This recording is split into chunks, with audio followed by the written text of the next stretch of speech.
بسم اللہ الرحمن الرحیم، السلام علیکم۔ میں ہوں جواد صدی۔ آج گفتگو کریں گے پاکستان کی شہرت کشمیر کی، چونکہ اس وقت 40 روز گزر جانے کے بعد بھی مقبوضہ وادی کے اندر بدستور بھارتی فوج قابض ہے، اور بھارتی فوج نے وہاں پر معمولات زندگی کو اجیرن کر رکھا ہے۔ ہر پاکستانی، ہر دنیا کا شخص یہ بات جانتا ہے کہ جس طرح بھارتی فوج وہاں پر قابض ہے، اور اسی کو مد نظر رکھتے ہوئے جیسے کہ آپ نے دیکھا کہ دیگر پاکستان کی حکومت نے اقدامات لیے، انہی میں ایک انتہائی اہم اقدامات حکومت پاکستان لینے کا سوچ رہی ہے، اور اس کے علاوہ بہت سارے قانونی اعداد و شمار بھی ہیں، بہت سارے قانونی سوالات بھی ہیں۔ اس کا ہم جاننے کے لیے یقیناً اس کا نتیجہ ہمیں قانونی ماہرین کی ضرورت پڑتی ہے، اور آج ہمارے ساتھ موجود ہیں کسی تعارف کے محتاج نہیں، قانونی دنیا کا جانا مانا نام جناب انتہائی میرے قابل احترام عارف چودھری صاحب موجود ہیں۔ صاحب بہت بہت شکریہ۔ سب سے پہلے بات کریں گے پاکستان کی شہرت کشمیر کی، جو حکومت پاکستان اس وقت ایک تجویز پہ غور کر رہی ہے کہ پاکستان یہ جو مقدمہ ہے کشمیر کا، اس کو انٹرنیشنل کورٹ آف جسٹس میں لے کر جانے پہ غور کیا جا رہا ہے۔ کیا سمجھتے ہیں سر، کس طرح دیکھتے ہیں اس سے ہمیں کس قسم کے کانسیکوینسز سامنے آ سکتے ہیں؟ دیکھیں، بات یہ ہے کہ جہاں تک اس کا تعلق ہے، انٹرنیشنل کورٹ آف جسٹس جو ہے وہ ایک آپشنل فورم ہے، یعنی اس میں کوئی مینڈیٹری نہیں ہے کہ اگر فرض کرو ہم لے جاتے ہیں مقدمہ وہاں تو انڈیا اعتراض کرے کہ جی میں جورسڈکشن میں اپنے آپ کو نہیں دیتا، تو وہ فیصلہ نہیں کر سکتے۔ لیکن اس کا سب سے بڑا امپیکٹ یہ ہوگا کہ اگر ہم جاتے ہیں تو اور انڈیا اعتراض کرتا ہے، چونکہ آلریڈی اس سے بہت چھوٹے ایشو پہ، کلبوشن والے معاملے پہ، جو کہ مانا ہوا ایک ٹیررسٹ تھا، اس نے جو کچھ کیا اور ہماری عدالتوں نے سزا دی ہوئی ہے اسے آخری حد تک، یعنی سزا کنفرم ہو چکی ہے، اس کے معاملے میں جب انٹرنیشنل کورٹ آف جسٹس میں انڈیا گیا تو ہم نے انٹرنیشنل کورٹ آف جسٹس کے اختیار سماعت کو مانا، اپنا جج بھی دیا وہاں، اور ساتھ لائرز بھی بھیجے، اور ہم نے کیس وہاں لڑا۔ تو یہاں میں سمجھتا ہوں کہ ہر فورم پہ، چاہے وہ جوڈیشل ہو، چاہے کواسائی جوڈیشل ہو، چاہے عوام کا فورم ہو، وہاں ہمیں مقدمہ لڑنا چاہیے۔ ایک اور تجویز جو میرے ذہن میں آتی ہے وہ اس حد تک بھی ہے کہ آپ دنیا میں جا کر، یہاں جو آپ کا کام ہے بہت اچھا کر رہے ہیں، آج پرائم منسٹر نے بڑی اچھی بات کی کہ جناب ہم لائن آف کنٹرول کو، میں کال دوں گا آپ کو کہ کب ہم نے لائن آف کنٹرول کو، خود انہوں نے کہا کہ بڑی اچھی بات ہے۔ لیکن اس کے ساتھ ساتھ ہمیں یہ ایک انٹرنیشنل فورم جو ہے، خاص طور پہ دنیا کے امریکہ، برطانیہ، وہاں ہمیں پبلک اوپینین کو موبلائز کرنے کی ضرورت ہے۔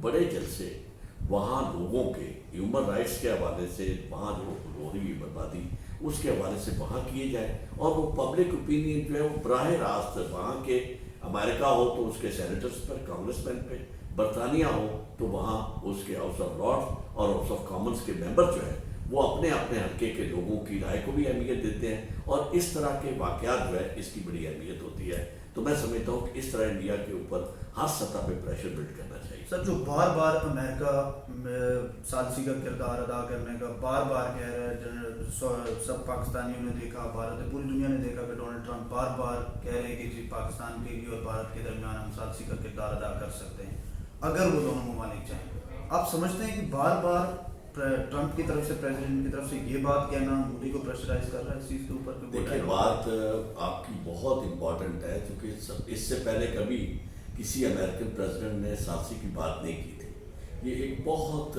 میں سمجھتا ہوں کہ اس کی حیثیت ایک یعنی بڑی آئس بریکنگ ہوئی ہے، اس لحاظ سے اس کی بہت اہمیت ہے کہ امریکہ جیسا ملک جو ہے، جن کے ان کے ساتھ تعلقات بھی ہیں، انڈیا کے ساتھ ان کے ساتھ اسٹریٹجک معاہدے بھی ہیں، جو ڈیفینس کے معاہدے ہیں، وہ اگر ہم انہیں کنونس کرنے میں کامیاب ہوئے ہیں تو یہ بہت بڑی کامیابی ہے۔ اور اس میں یہ دیکھیں کہ ہمارے ان کے سینیٹر تک جو ہے انہوں نے بھی لیٹر لکھا ہے۔ اب اصل اس کا بھی یہی ہے کہ وہ قبول نہیں کر رہا ثالثی، کیونکہ انڈیا جو ہے، مودی جو ہے، وہ یہ سمجھتا ہے کہ اس نے جو کرنا ہے وہ بالکل اس نے ڈٹائی کے ساتھ کیا ہے، وہ اس پہ پیچھے ہٹنے والا نہیں ہے۔ لیکن آپ نے اس کے علاوہ کوئی اور طریقہ نہیں ہے کہ جہاں وہ منہ کرے وہاں پوری دنیا اسے یہ کہے، کہیں احتجاج ہو رہے ہوں، اسپیچ لیس کر دیا جائے، اسپیچ لیس کیا جائے، کہیں وہ دنیا کی جس ملک پہ جاتا ہے وہاں کشمیر میں حریت سے تعلق رکھنے والے اور وہ لوگ جو چاہتے ہیں کہ کشمیر کا کے ساتھیوں کے ساتھ جو ہونے والا ظلم ہے اور بربریت ہے، اس کا احتجاج کرنے والے لوگ وہاں کھڑے ہو جائیں، اور اسے بتائیں۔ اس کا نتیجہ یہ ہوگا کہ وہاں کا میڈیا، وہاں کا پریس یہاں ہر سطح پہ یہ ایشو آئے گا تو یہ چیزیں الٹیمیٹلی ہی ول ہیو ٹو ریسیو. ٹھیک ہے سر. اب لوکل پالیٹکس کے حوالے سے بات کرتے ہیں سر. پنجاب پولیس کے اندر آپ سمجھتے ہیں کہ کون سی ایسی اصلاحات کی ضرورت ہے ہمیں کہ جن کو کیا جائے اور جو پنجاب کی عوام اس وقت ایک مشکل کا شکار ہے کہ دوران تفتیش لوگوں کو مار دیا جاتا ہے یا کچھ الزامات پولیس پہ لگائے جاتے ہیں, عوام کی طرف سے بھی ہے یہ پولیس ایسا کر رہی ہے, عوام پولیس پر لگا رہی ہے, مطلب دونوں کے درمیان بڑا ایک کانفلکٹ چل رہا ہے. تو ایسی کون سی اصلاحات کرنے کی ہمیں فوراً ضرورت ہے کہ ہمیں اس چیز سے فوراً چھٹکارا حاصل ہو؟ بات یہ ہے کہ سب سے پہلے تو وہ گورنمنٹ جو اس دعوے پہ آئی تھی, اس نعرے پہ آئی تھی کہ دیکھیں پولیس کلچر ہم تبدیل کریں گے, اور لوگوں نے بیچاروں نے سب نے ان کا ساتھ دیا. انہوں نے کلچر ایسا تبدیل کیا کہ اس سے پہلے اس طرح کی مثالیں ہی نہیں ملتی. آپ صلاح الدین جیسے ایسے شخص جو فاتر العقل ہے, ہزاروں لوگ اچھا اس کو پکڑ کے جس طرح تشدد کیا گیا اور جس طرح اس نے یوں نشان بنایا اللہ کی طرف اشارہ کر کے, تو میں سمجھتا ہوں کہ یہ شرم آنی چاہیے حکمرانوں کو. یعنی چیف منسٹر پنجاب جو ہے اسے فوری طور پر ریزائن کرنا چاہیے تھا. اور سب سے زیادہ میں سمجھتا ہوں کہ یہ اور ایک نہیں کتنے قتل ہو رہے ہیں, اور یہاں تک شرمناک معاملہ ہے. عورتوں کو نہیں چھوڑا, اور کر کیا رہے ہیں میں آپ کو ایک وجہ بتاتا ہوں. ان فیکٹ یہ سب کچھ ہو رہا ہے طاقتوروں کے کہنے پہ, یعنی ڈکٹیٹ کیا جا رہا ہے. ہاں ڈکٹیٹ کیا جا رہا ہے جہاں جہاں کوئی طاقتور ہے. یعنی یہ جو خاتون کو آپ دیکھیں کہ وہ پولیس والا جو ہے ایک بابلے کتے کی طرح اس کے اوپر چپٹ رہا ہے. اس کی وجہ کیا ہے کہ اس نے پیسے لیے ہوئے ہیں اس مالک سے جن کے پاس وہ کام کرتی تھی, اور اب وہ اسے بتانا چاہتا ہے اپنی وفاداری کے ساتھ کتا تو شاید نہ اتنا زیادہ باولا ہو, میں اس سے کہیں زیادہ باولا ہوں کہ میرے نزدیک عورت اور بزرگ عورت کا ہونا کوئی معنی نہیں رکھتا, میں نے اس پر تشدد کرنا ہے. تو میں یہ سمجھتا ہوں کہ اس سارے معاملے میں یہ اتنی آسان سی بات نہیں ہے. یہ سب کچھ اس طرح ہو رہا ہے کہ پرائم منسٹر بھی موجود ہے, ان کے چیف منسٹر بھی موجود ہے, اور کہاں ہے وہ نظام. اس کی وجہ یہ ہے, دیکھیں کہاں سے شروع کیا انہوں نے. سب سے پہلے وہ دورانی صاحب جو تھے جن کا لوگوں کو کہا جاتا تھا وہ چلے گئے. اس کے بعد ابھی تک کوئی اس معاملے میں قدم نہیں اٹھایا گیا. جہاں تک آپ کا قدم اٹھانے کی بات ہے, میں آپ کو تجویز دیتا ہوں.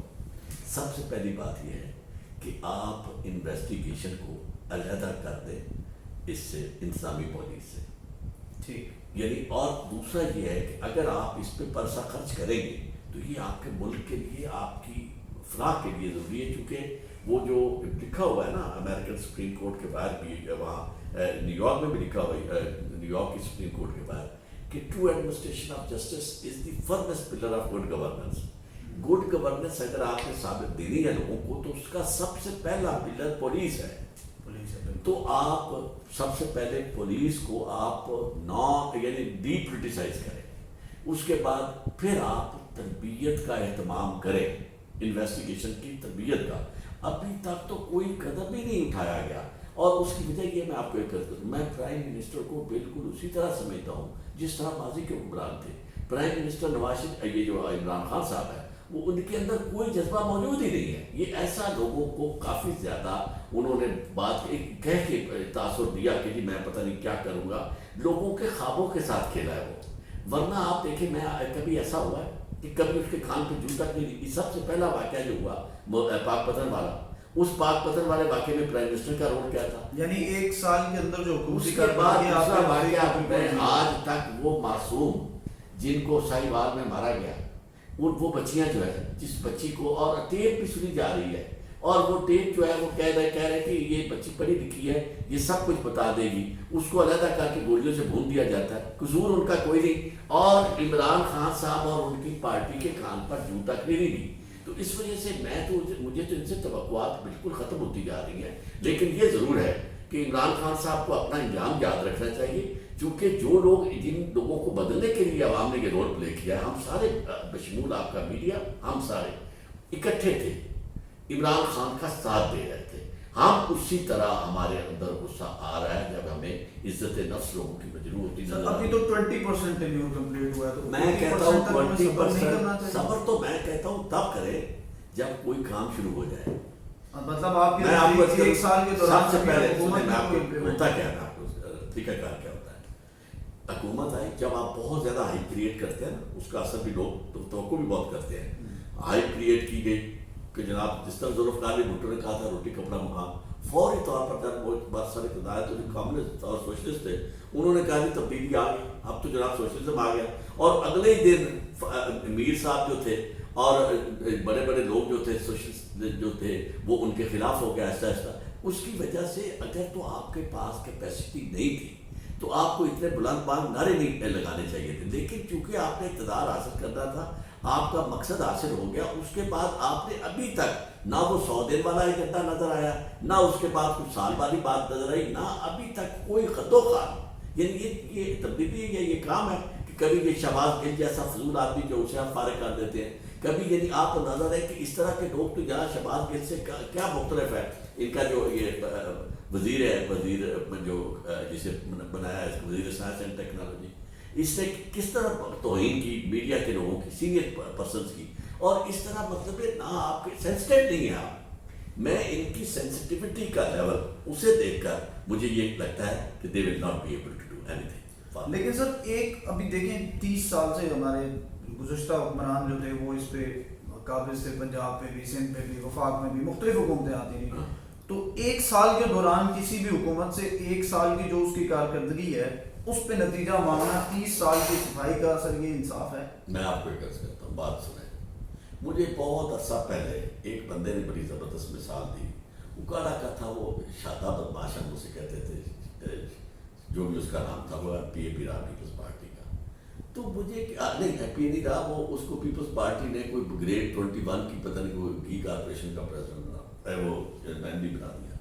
تو میں اکاڑا میں بیٹھا ہوا تھا تو ایک تاجر جو ہے مجھے کہتا ہے چودھری صاحب ہر بات کا تو آپ کہتے ہیں جی وہ دیکھو جی امریکہ نے کرا دیتا ہے، کہتا ہے یہ امریکہ نے کیا ہے کہ شادی بدماش کو تسی گریڈ 21 دا ایم ڈی لا دو۔ مسئلہ یہ ہے کہ یہ جو آپ کو کس نے کہا ہے کہ آپ نے اگر ڈلیور کرنا ہے تو ایڈمنسٹریٹر وہاں سخت لگائے، کیوں نہیں آپ اس کا حساب کرتے؟ اتنے واقعات جب ہوتے ہیں تو آپ وہ بیٹھا ہے تو اس کا چہرہ دیکھو، اس کے چہرے پہ کچھ اثر ہی نہیں پڑتا۔ آپ کیوں اس معاملے میں آپ نے ضد لگائی ہوئی ہے لوگوں کے ساتھ؟ اچھا چیف منسٹر کی تبدیلی ہونی چاہیے، چیف منسٹر کی فور تبدیلی ہونی چاہیے۔ We want an active person to be chief minister. Cabinet میں تبدیلی نہیں ہونی چاہیے پنجاب کی، یا صرف چیف منسٹر؟ میں آپ کو ایک عرض کروں، کیبنٹ کی بات جو ہے وہ بڑی آپ نے امپورٹنٹ کی ہے۔ اتنی بڑی کیبنٹ ہر جگہ صوبے میں بھی مرکز میں غلط ہے۔ اس کی وجہ یہ کہ اخراجات کا آپ اگر حساب لگائے نا، یہ تو آپ نے بڑی صحیح بات کی کہ جی سال میں یہ انہوں نے کیا کیا کہا تھا کہ جناب ہم اخراجات کم کریں گے۔ چند مہینے صرف وہ گائے بھینسیں بیچنے کے بعد ہمیں بکریوں اور اس کا مرغیوں کا کہنے کے بعد کیا ہوا؟ سر ماضی میں بھی تو ہوتا رہا، شہباز شریف صاحب کو ماضی والے جیل میں پڑے ہیں نا، ماضی کے تو جیل میں پڑے ہیں، سزائیں بھگت رہے ہیں، اور ہم ان کے حامی نہیں ہیں۔ سیاست میں بڑے دعوے کر کے اقتدار میں ایسے تو آپ کی بات درست ہے، لیکن جو سیاست میں بڑے دعوے کر کے اقتدار میں آتے ہیں نا، اسی طرح واپس بھی چلے جاتے ہیں۔ وہ شخص جو آج مسند نشین ہے، ہاں جو آج مسند نشین ہے کل نہیں ہوگا، جو آج مسند نشین ہے کل نہیں ہوگا، کرایہ دار ہے، ذاتی مکان نہیں۔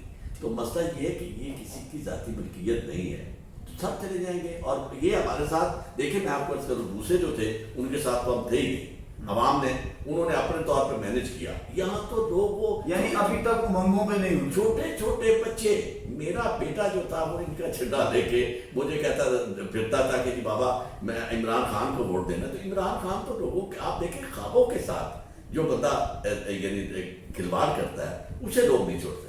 ٹھیک